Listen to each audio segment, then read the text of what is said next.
Welcome back to another edition of the Futbol Forever podcast, a podcast where we talk about the Liga MX and everything going on around Mexican football.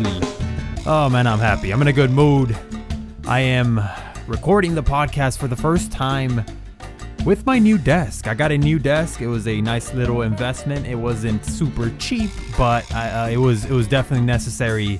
I got a desk upgrade, and that definitely has me in a good mood. It has me in a mood to produce content. I cannot wait to jump on FIFA 19. I'm not one of the lucky people that got it early. I have to wait till Friday, man. That's when it releases, I think, globally, not just in the US. But for sure, I know it releases in the US on Friday, September 29th. So I have to wait till then. But right now I'm just itching to jump on FIFA 19 and start a new series in that game, man. But anyways, we're not here to talk about video games and FIFA. We're here to talk about Mexican football. How about the chosen one? El Chucky Lozano scores again. I know it sounds crazy, but yeah, El Chucky cannot be stopped. This time he scores in the Clásico for the Dutch league versus Ajax in the 35th minute. El Chucky is just on another level right now, and he's been at this same level for quite some time now. So none of us are surprised. I truly believe it's a matter of time before Chucky gets picked up by one of the European giants, or just simply makes the jump to a league at a higher level than the Dutch league, with all due respect. I love Mexicans going to PSV because you know that this club knows how to develop talent. I was super happy, extremely happy, psyched that Eric Gutierrez is following Chucky's footsteps, and before Chucky it was Hector Moreno and Andres Guardado, and I mean, you know, a number, I think there's been 6 now, Mexican 7 maybe, that have played with PSV. So I love the club, and I love what they do with talent. A number of players have came out of there, and they know what they're doing. But man, I think it's a matter of time before Chucky makes that jump to a bigger league, probably to a bigger team, and we're all itching for that day. But yeah, Chucky cannot be stopped scoring once again, and we'll see when this streak is gonna end for El Chucky Lozano. And another player that had a pretty good weekend, a decent weekend at least you could say, is Raul Jimenez in the Premier League with Wolverhampton. They visited Old Trafford against Man United. A 1-1 draw, an assist for Raul Jimenez. What a golazo for Joao Moutinho. And that's a good result, man. That's a great result for the Wolves.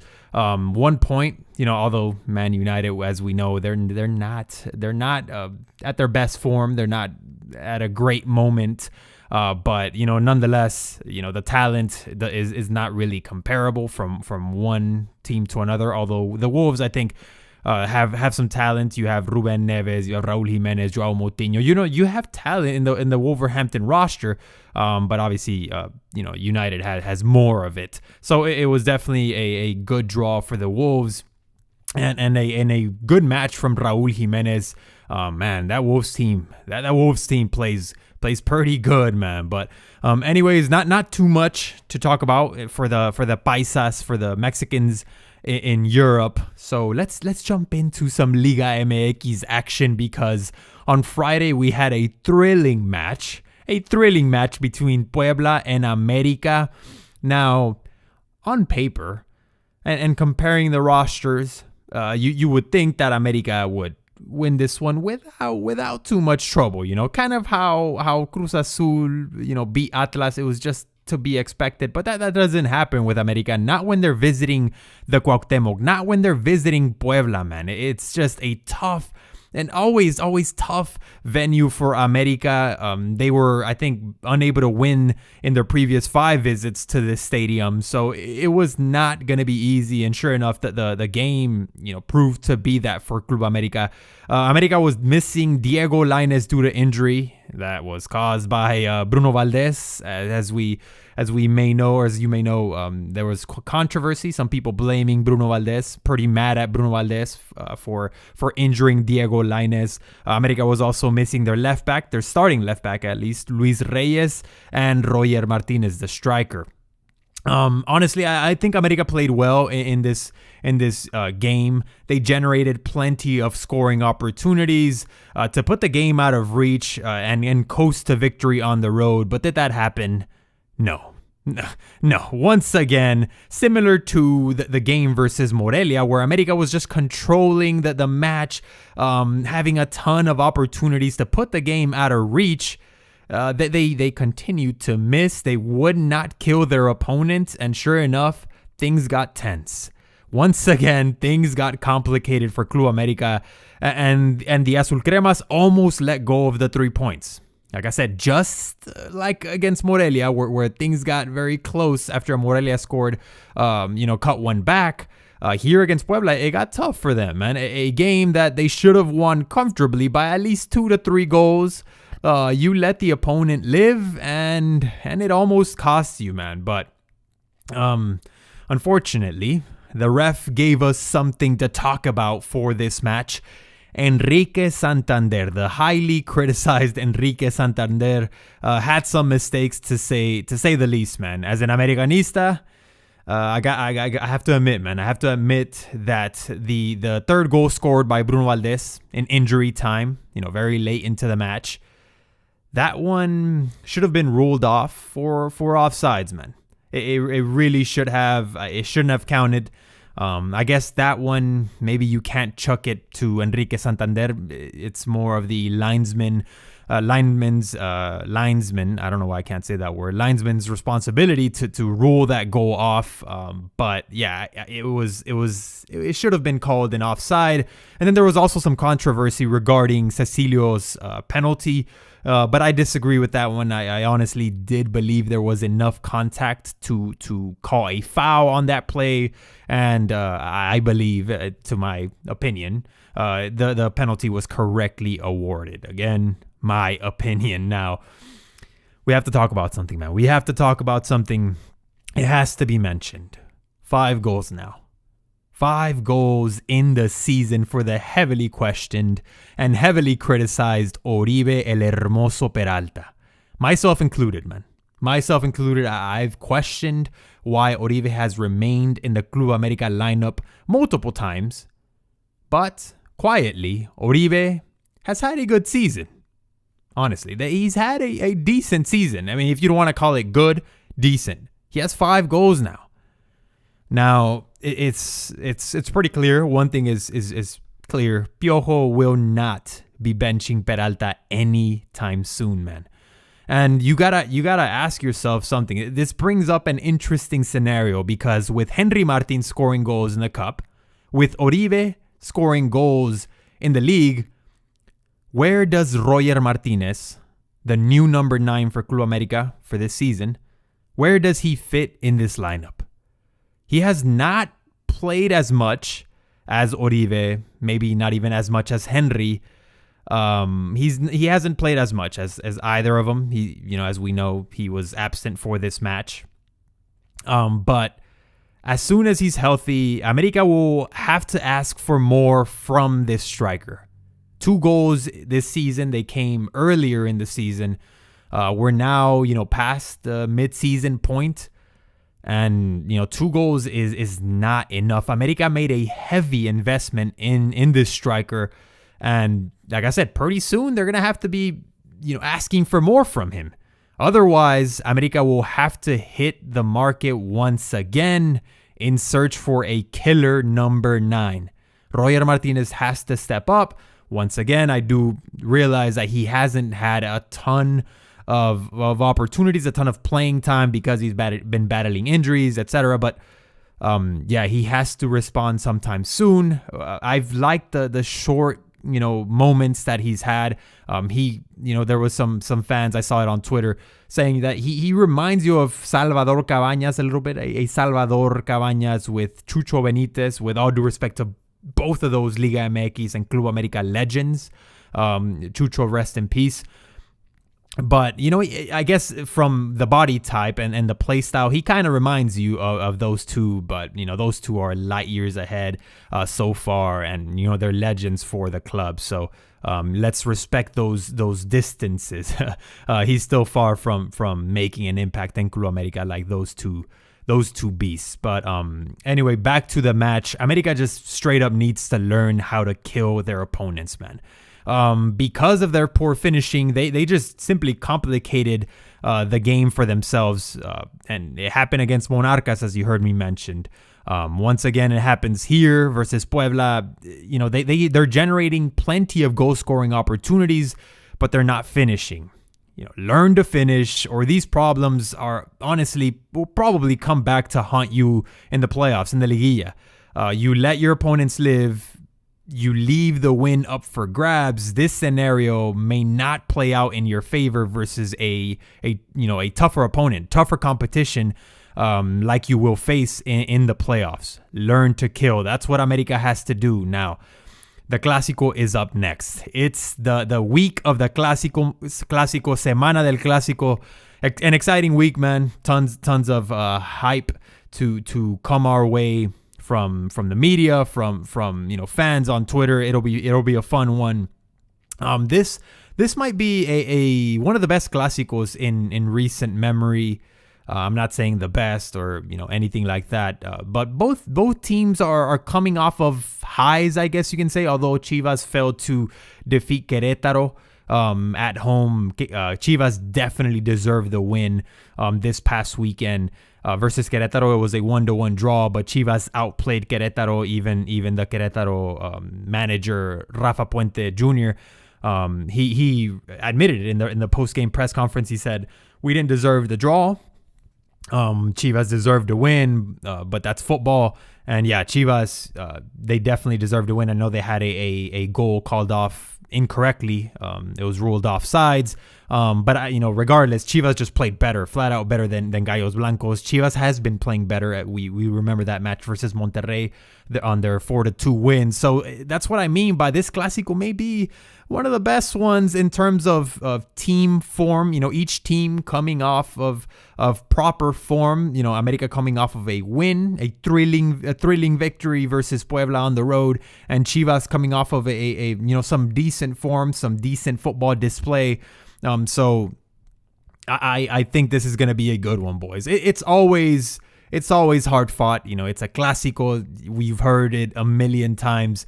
But this time I feel like both teams are with high morale. And in previous seasons, Chivas has been, on the low a little bit, especially in the last season with Almeida on the league. Chivas just was not doing well. Now with Cardoso, Chivas looks like a refreshed roster, and I'm just straight up looking forward to it. Now, once on the pitch, the teams could play conservative and really ruin it all, and all this that I'm saying gets thrown out the window. But let's hope that's not the case.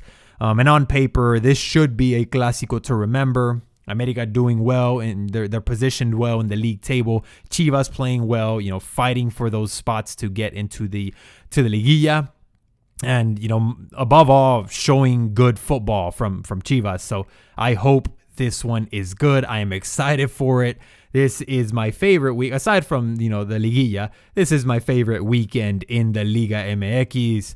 And I'm going to enjoy it, boys. I'm going to enjoy it for sure. I usually watch the Clásicos with my family because my dad is a Chivas fan and my mom is an America fan. And growing up, my mom, I grew up watching Saga and Cuauhtémoc, and so, I grew up an Americanista, but, it is just fun. Straight up fun. I enjoy the game with family. If you're, a fan of either team, I hope you do the same. Have fun out there, man. And, speaking of Clásicos and why we should enjoy them with family and it's all in good fun and good spirits. We have to address what happened in the Clásico Regio, unfortunately, this past weekend in Monterrey. As you may have heard, fans from Tigres and from the rival team Monterrey faced off in the streets. I think it was around 4 kilometers away from the stadium, and there was terrible violence, just despicable scenes. Man, I'm getting the chills because watching.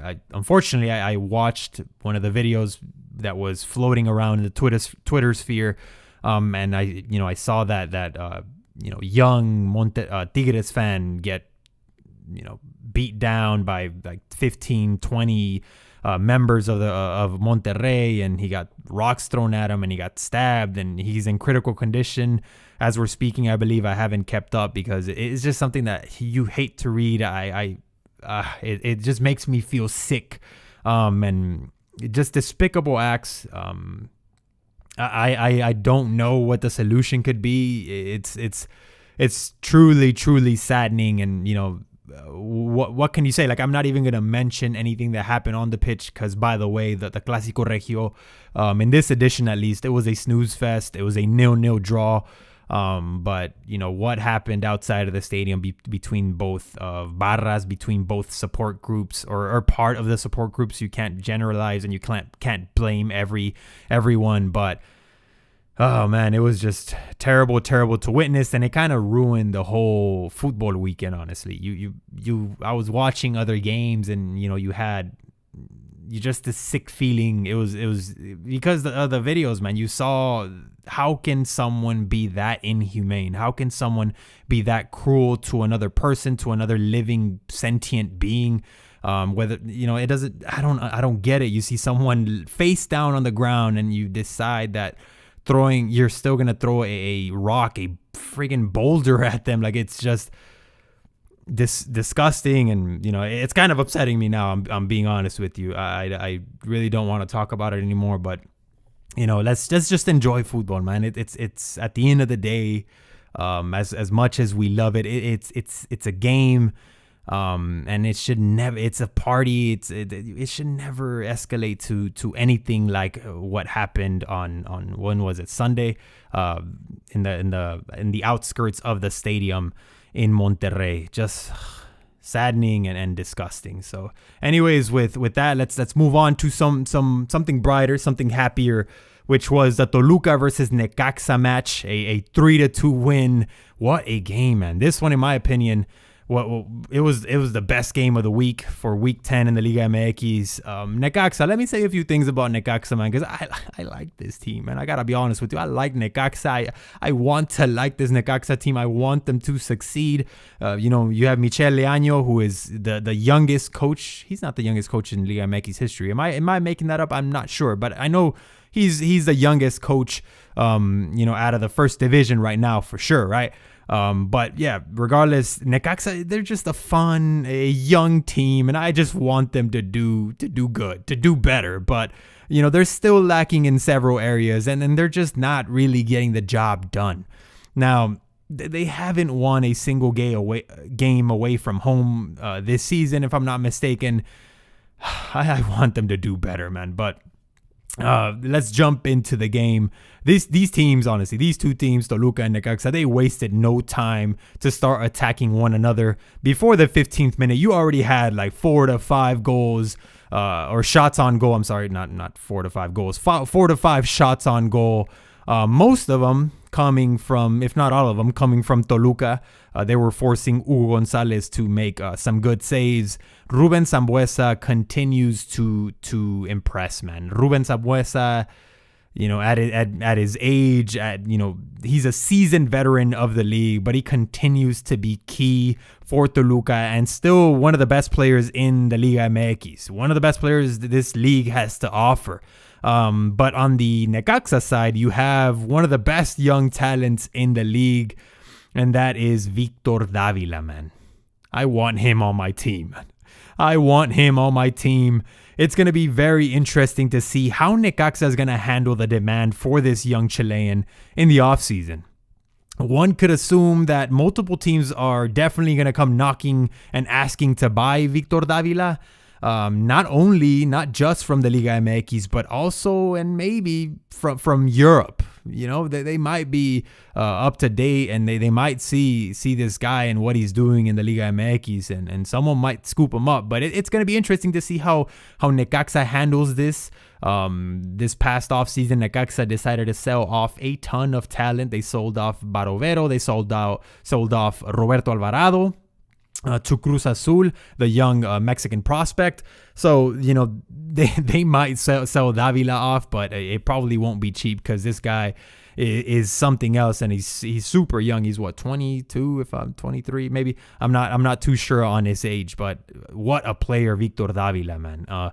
Let's get back to the match though. Let's keep discussing it. Toluca, they definitely have had the better start to the match, but throughout the course of the first half, Necaxa got stronger, and ultimately they opened up the scoreboard first in the 40th minute with a goal from Francisco Cordova.